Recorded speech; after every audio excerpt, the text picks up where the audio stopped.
بسم الله الرحمن الرحيم والتين والزيتون وطور سينين وهذا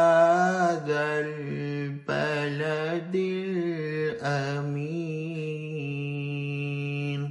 لقد خلقنا الإنسان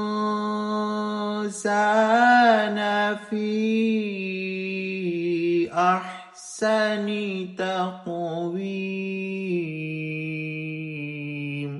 ثم رددناه أسفل سافلين إلا الذين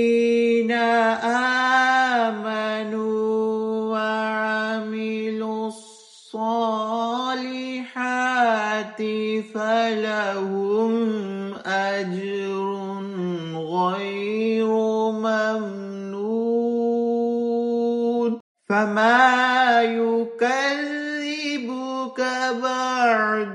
بالدين أليس الله بأحكم الحاكمين صدق الله العظيم